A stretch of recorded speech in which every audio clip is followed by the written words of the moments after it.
Welcome to Accountants Law Pod, where accounting professionals and law firms converge. Hosted by Lynda Artesani, Sarah Prevost, and Steve Libhart. Welcome back to the podcast, everyone.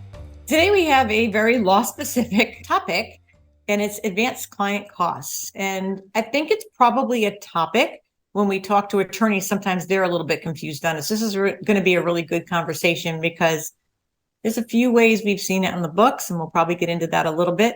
And I always toss it to Steve, so I'm going to toss it to Sarah this time. Oh, I woke her up to see if she wanted to talk about advanced client costs. What are they, Sarah?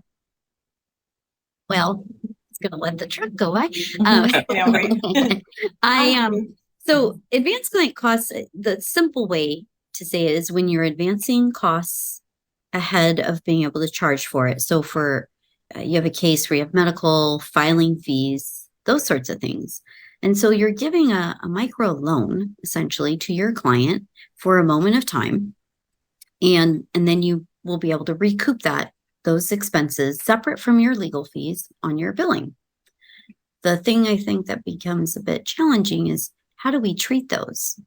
So some clients have it all on their P&L. Essentially, it's fine per se, but not really, because what if you've overstated your expenses that year and you're collecting on those expenses in a future year? So you have a crossover year. That's like a personal injury attorney.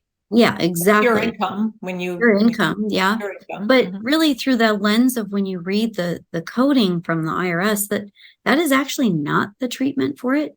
Now, there are ways in accounting method to change these and do these things differently, where you can hold them in one place and then you balance them back and put them in the proper financial statement. There's the other method, which you just have to get really you have to understand from our perspective, we have to get really detailed about this is, okay, you are charging in advance of incurring the fee, which I've seen more and more because it's a flat rate, this filing fee, it's an understood rate, not a problem.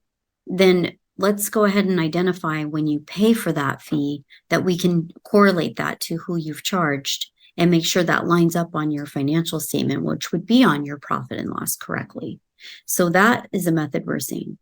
I mean, it's tricky for some, and it's not an easy one to reconcile, I guess you could say, right? And I've heard this called a clearing account. And Steve, you want to argue with me that it's not really a clearing account? Because there are times when it doesn't come in and out, right? Well, I'm not sure how to answer that. I like to do it. Let's just say they're a personal injury attorney and they upfronted all these costs and then they don't win. Then it should be adjusted off at the year end. Yeah. I like to treat them as cost receivables on the balance sheet, broken out by client, just like we do with the trust transactions. So, we've got Sarah's case, we've got Lynda's case, and we just post all those charges there. Then when it's time to settle, we've got a snapshot right away. Now that should also match the billing system. So I like to tie that back to the billing system every month and see what they've missed and catch them on it right away instead of 2 years later when they settle the case and you're trying to figure it out. So keeping them as cost receivable on the balance sheet, because it is an asset, it's it's something you're going to collect later. A little loan to the client. I mean, it is a loan to the client, and that helps with your KPIs when you categorize it that way as well. Yeah, especially for a personal injury attorney, if not all of them, but especially because they end up, personal injury attorneys, sometimes this is a cash flow problem kind of a scenario, right? You're on contingency and you're spending all this money to pay for all these expenses for this matter. I mean, they win most of them, and usually the faster they can settle it, the faster they get their money. So a lot of these bigger firms have these systems in place to try to get it settled quickly with the insurance. But sometimes if they have to go to court, it takes a lot longer. It can be 2 years, 3 years, and 5 years, depending on the way their jurisdiction. And now this money is sitting there that they've paid out. They don't typically take a retainer.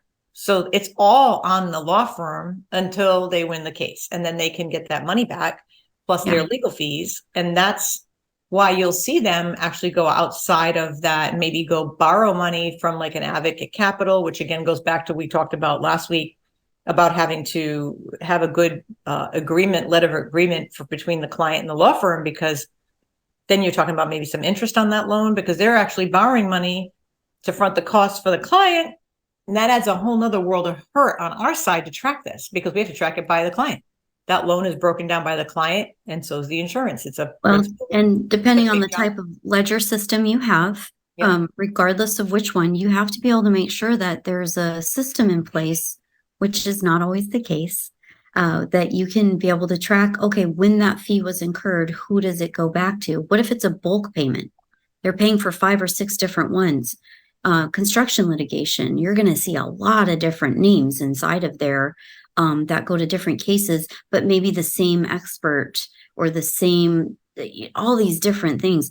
And if you don't do the homework, the hard work at the front end of being able to identify what those costs are and who they belong to, then you're having a harder time on the other side balancing that. And a lot of times we see this, it's so true, is you have soft costs versus hard costs. What we're talking about today is technically a hard cost. Those soft costs, those photocopies, postage things, unless they're over a certain amount, those tend to fall in the soft cost category. We're not talking about those. We're talking about the tangible. I took money out of my law firm's bank account to go have that. Yeah, that operating. I'll tell you, by tracking it as a cost receivable by client, I had a personal injury attorney that I caught loaning money to his client. I've seen that too. In advance of the settlement, and I wouldn't have caught it had we not been breaking it down by client. Yeah. I don't know how legal that is. I guess it's not. I don't think it's legal, right? So I've seen that too, though, because they're like advancing them the award winning from the matter that hasn't come to fruition. How can you? What if it doesn't? I mean, yes, they mostly do. Yeah, I've seen settlement checks get called back by the bank. Yes, but that's part of the problem with personal injury attorneys is that, or any insurance type, but we see that happen where the check bounces from the insurance company. It's like, well, what happened here? So that's another thing. So you have to track when the check comes in, and that's a whole nother story about getting that. But I think a lot of times, like Sarah's mentioning, so hard and soft costs is terms you're going to hear it working with law firms, indirect or direct. We're talking about the direct expense and the direct expense for the client. It'll have the client's name attached. You can't just go booking those into advanced client costs without knowing who they belong to, because you'll never be able to get them out. We reconcile that account monthly. We don't make a subset of accounts. We don't go down that road of subbing it out like we do with the trust, but we do put it in advanced client costs. And then when it gets put in and it gets billed back, now it's become billable expense income. And if it's advanced client costs, it's just going to be advanced client cost in, out. It's kind of like that clearing account. Mm-hmm. But if they're doing billable expense, it becomes billable expense income. That's your offset, and then you're not having to deal with that reconciliation. But I think it like Sarah mentioned, this is in the IRS code that it's really a mini loan, and that's how it should be treated on their books. It should not be billable expense and billable income. The older the firm, the more likely you're going to see that scenario of the billable expense and income. We do make an account for billable expenses unrecovered, and that's where we will reconcile that advanced client cost down to, if they didn't win the matter or the case closed for whatever reason and it never went to the end, we'll book it down to get it out, because you have to reconcile it. You don't want to leave it up there. It'll stay up in the advanced client cost for forever. And it's now become the firm expense because they're not going to get that money back. But there's also just, we don't have the tax knowledge for this, but there are some areas that you might not be able to recoup those expenses as a firm, depending on the type of case. And that goes into that tax space. Mm-hmm. And that's not something we are able to really speak to, but there are reasons why you need to call them out in a separate GL count, to your point, Lynda. Mm-hmm. And I feel like it is that marriage, as we've talked in our own circles, of the relationship, the financial team that you build, because you really need a strong accounting firm working with a strong tax firm that has your insight of your niche or your area in line with that. And because we specialize in this space, these are things that we hear and learn, and and it's an evolving space. Don't you agree? Like, rules are not going to just stick. they're going to like how many 1099 debacles have we run into in the course of these last 4 or 5 years? And every year, if the form changes or guidance changes, it throws us in. It usually changes at the last minute too. At the last minute. Thank you very much. December 31st, we changed this rule. Yeah. But it's funny too with this is where this legal billing software can be invaluable, right? Because one of my favorite things, I told this to Jonathan at Lien Law, I said, I call it the look ma no hands method with Lien Law. And he said, what do you mean by that? And I said, well, I push it into the HubDoc for my client. I push the expenses, the client will upload the expenses, and then I will have it automatically with the client expenses hit advanced client costs. And then I'll go in and put the name of the matter in, or the team will. We're talking QuickBooks now. In HubDoc. In HubDoc. I'll push it into when it pushes into QuickBooks, a Lien Law reads the advanced client cost account and then pulls it up to the expenses. All I've done is the client has put it in and my team members tagged it the matter. And it's sitting up in the client expenses waiting to be billed back. I haven't really had to touch it. That's why I call it the look ma no hands method, because I really haven't had to touch that transaction much at all, right? We just tagged it for the matter. And Clio has the same thing, right? So it sees and reads advanced client costs and it books it up there. So then it's sitting there when they do the billing every month. They go to do the billing and the client expenses are there. I love that. You write the details inside of HubDoc, so it gets pushed in, and the details will now populate in their billing. It's really automation, right? So our Lien Law does it really well. Lien Law does. I have a little beef with Clio on it, in that. Do share. Yes, they, as much as I love the product, this is one area that I feel it's their two-way section only, this one area, but they have a dependency that a client name will not populate in a ledger system without a transaction. Well, that's problematic in this situation because there may not be a retainer moment that's happening at that moment. There might be an incurred cost depending on how the firm works. Right. And so that, to me, is a problem. And there's a difference there. But also, we're talking about softwares that are not entirely the same, too. What we're bringing up are two different style of softwares, to be fair.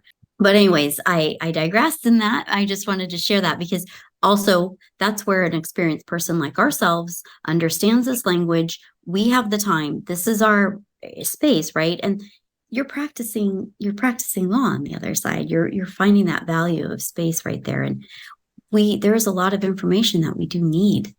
So I want to ask you too how you would handle this. You've got your state e-filing systems.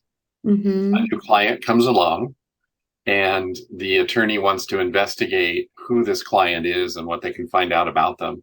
So they'll go online and do that. And there's a fee for that.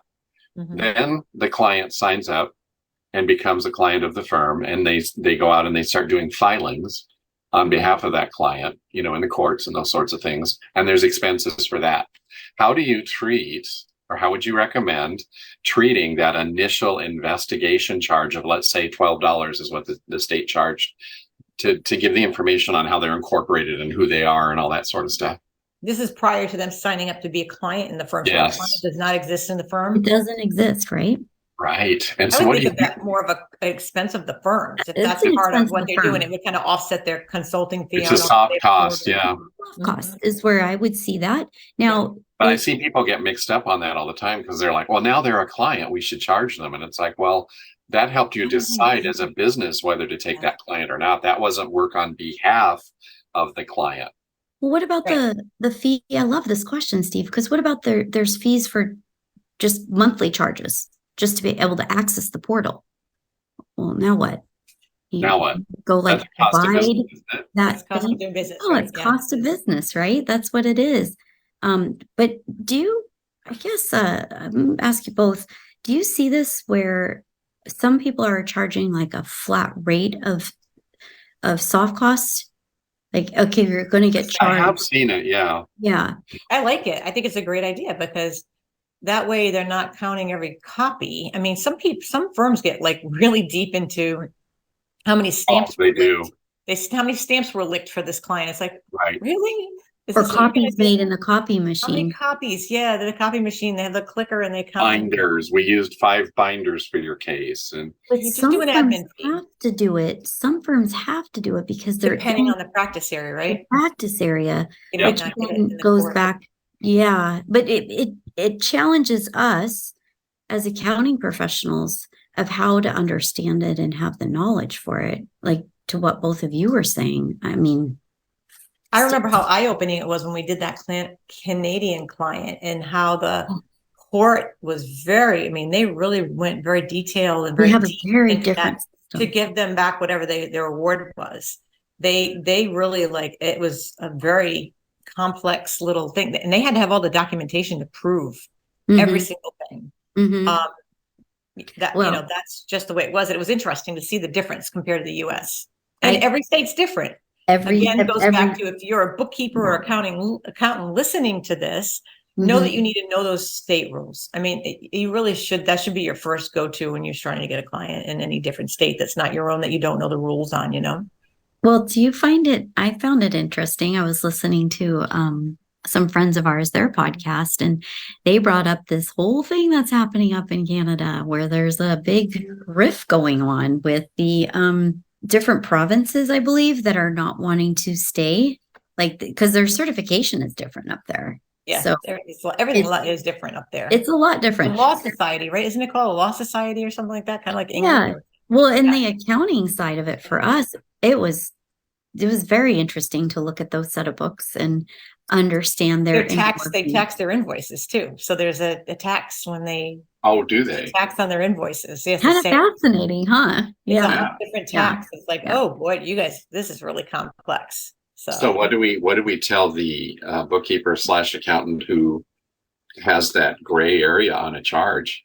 When in doubt, go ahead and post it as a cost receivable and then write it off later when you're settling the case or finishing it out, or do we want it on the, do we want it in a suspense account to ask the client about, or, or do you create what I do sometimes is create a subset. So I have a ledger account that's mostly an ask, but it's categorized in that space. Okay. How much they've charged for the year or the quarter, if they've recouped. Okay, I see that you've recouped, let's say $5,000 above the line, but I'm only seeing, $4,000 below. What am I missing? Is it the soft costs? That's a barometer, right? Or there's the other side of it where you have quite a bit of expenses on your profit line. Am I missing something? Did you change your system, or are you not accounting for this correctly? Well, let's go back to the postage example that Lynda was using a minute ago. So we bring in a client and we decide that we're not going to charge them for licking stamps, but then suddenly there's a class action lawsuit and we have to send out 1,000 letters. Wow. How do we train the staff to be proactive and be involved in this process and raise their hand and say, well, wait a minute, what am I doing with this? True. I mean, it can be expensive, right? Postage can be expensive if you're looking at that kind of a scenario. Well, some can follow the metric. I've seen this and I agree with it. If it's everyday postage up until a certain spot, great. But when I'm sending you a novel and it's $7, at this point where shipping is direct, right? Because you know what you're spending the money on. That's a direct cost directly to that client. Yes, I expect to see your little FedEx charge, please and thank you. All right, I got a question for you now. So we're talking advanced client costs today. What do you do? I'll ask both of you this question. I'll ask Sarah first and I'll get Steve. Oh gosh. What do you do when you get a client? This has happened. This is real easy for us, Sarah. So what do you do when you get a client and you look at their books and they've got kind of they don't call it advanced client costs. They call it prepaid, blah, blah, blah, whatever they want to call it up on the, it's on the profit and loss, but it's called prepaid client expenses. Okay. And you know that the whole thing is wrong. Like, how do you address that with the client, that it's being booked not in the right way? It's just negative on the expense end. Thank you. Negative. I knew where you're going. I was like, oh, I think I know. It's a negative account. Yeah. It's less client reimbursements. Yeah. Prepaid client expenses reimbursed. Well, and it to be fair, I mean, a lot of this stems from the understanding there might have been a conversation in a class or with a tax professional that said, hey, this is how you have to treat this. What they're forgetting is that opposite side of it. Well, you can't, I'm sorry, you're recouping it. It's on a bill that should live what I call above the line, just to keep it simple. That should be in the income section. The expense associated with that, as we've discussed, should be in the expense category. Though that thing of accounting plays into this right now. Mm-hmm. The idea of having a negative expense account is not a contra expense, right? That's not a contra account. Proper. So it's wrong. Yes, it's wrong. Check. And then you're gonna have to dig through it, right? I mean, all right, Steve. All right, how about this? Say we have it; it's on the balance sheet, but it's showing as a liability account. Because they owe us that money back? Correct. And it's got to be moved to the asset side. Yeah. And to your point, I've run into this before. I've run into this before where they have it on the P&L and they're in shock that they have this negative balance, and you have to explain to them, these expenses could have lived from year to year to year on your P&L, and all of a sudden you get reimbursed for it this year, and that's why you're seeing it as a negative this year on your P&L, and that's wrong. It's reporting your numbers wrong. We had a firm like that was a large firm, and they had all their expenses were expensed out. So they had a lot of lean years that they had, and this was a case that went on. These are cases that went on for a really long time. So they had a lot of years that were they had a lot of expenses, and now a lot of these cases are starting to be won. Now they're having the flip side of that. So their net income is going to go up quite a bit. So they didn't have a big net income. And then all of a sudden, because now they have no expenses to offset. That's just giving you false information. And that could cause a trigger on your tax return, right? Because you've got these thing too. If you're looking at through that metric of like how to measure some key areas, like Steve brought up, how do you correctly measure then your firm? You're not apples to apples. Mm-mm. You might do it this way because that's just how we've done it. I can't tell you. Every time I hear that, I say, okay. That's how Mildred did it back in 1953. What do you mean I can't do it that way? And it's like, okay, then you just pull out the code. And if you're gonna go to the bank, let's say your firm is growing and you decide to buy a building for tax break, okay? And you're going to provide financials to the bank, they're going to want to see those client expenses over on the balance sheet as an asset, because it is an asset to the business. Mm-hmm. And they're going to want to see your accounts receivable collection ratios, and they're going to tie the two together, and they're going to come up with a factor for you. And if you have it on the P&L, it just muddies up all the numbers. And that brings to the point too, that if you're going to fix this for the client, you have the conversation, you explain the code, you go through all that action. I can only fix the current year. If you file a tax return, I'm only looking on this one little box of this year to fix it, to make it right for that, and moving it where it belongs for that. But I can't go back into last year. If you took those expenses last year, you're not going to get to take them twice. So that's going to be the problem, and it's going to be a corrective year, basically. And that leads you into a dialogue with the tax preparer then saying, we're going to move all of these items now over to the balance sheet. We have this mess left on the P&L. Mm-hmm. What do you want to do with it? Don't feel like you have to rectify it, but you can correct the course, if you will, right, of what's going on in the future for the client costs. And it should be a conversation with the tax person. It should be. And it goes back to that process, good process procedures that you create, whether they're kind of a hybrid between an accounting firm like us and somebody on staff, or they are in a space of, it's all on the team, because they're managing, they have to, especially in PI, it's your paralegal, your office manager, somebody's got to manage that to make sure those are tagged correctly to every case. But it's interesting because you brought up a good point, and I feel like this runs short of just the business owner mentality, just in a simple space of what lens are you building financials for tax preparing moments? Are you building financials because you know that you're going to want a loan, you're going to want to grow, like you said? What are you building them to? You have to think through the whole lens, and it's not just one narrow scope just put them together and get them ready so I can file taxes. Okay, well, that's unserving. That it's an oxymoron moment. You're saying you want to grow, but you don't have anything in place to happen, or you're not listening to the advice. I like that. Yeah. And you would think the tax person would say, oh, wow, you've got a lot of expenses and I don't see the advanced client costs on your balance sheet, but they don't. I mean, they're always at such a time crunch to do the tax return. I don't think that conversation happens a lot. Well, and gone are the days where the tax preparer is going to spend a lot of time counseling the client. They're going to rely on the numbers that we provide them, and they have their disclaimer in their agreement with the client that they're not responsible. And so, it's on us to get it correct up front. It's really it's ultimately the owner's responsibility, no matter what. However, we are in a good place. And with our knowledge and our base, and we are business owners ourselves. So as an accounting professional, as bookkeeping, all of that, just remember, you are a business owner yourself. What they're handling, you're handling in a way, personally. So through that lens, I look at it always like, how do I want this to work out? What would I feel like? And I love it when clients really engage us when, hey, I'm going to get a windfall here.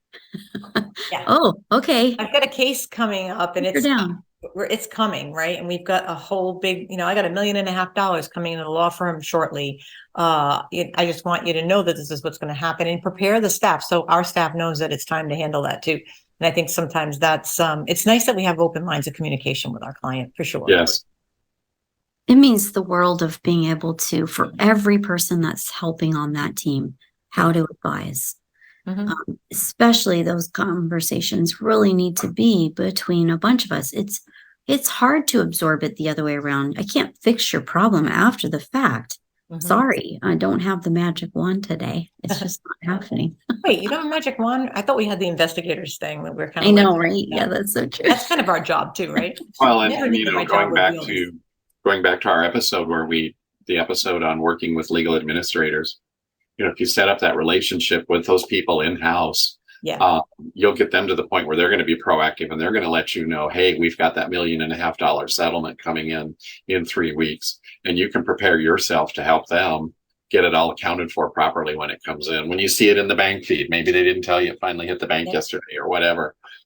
Double checking their settlement statements. And there could be liens. So you're looking at talking to the attorney record. There's things that might not really show that are on the books per se that we can pull from. We pull the reports, we pull the expenses, the advanced client costs, we pull all those client costs down, and then we give it to them and they have to really review that, which is why sometimes like software like CasePeer or FileVine are helpful for them to do that, to use those software when they're doing personal injury. Yeah, but this is why I like lien law, because I love the way it flows back and forth between the two. Oh my gosh, it makes it so simple. It's incredible. I'm putting in a disclaimer. Please don't run out the door and just go start buying these products. You're engaged with your accounting person, because there's no one size fits all, folks. That's why sometimes I hold myself on mentioning products, because I don't want you running out the door. This is an advisory space that you need to honor, because it has huge impact in the wrong decisions. I did a meeting yesterday with some of the folks from Intuit on a project that they're working on. And I said, I never in a million years, if you told me back in 1999, when I started my business,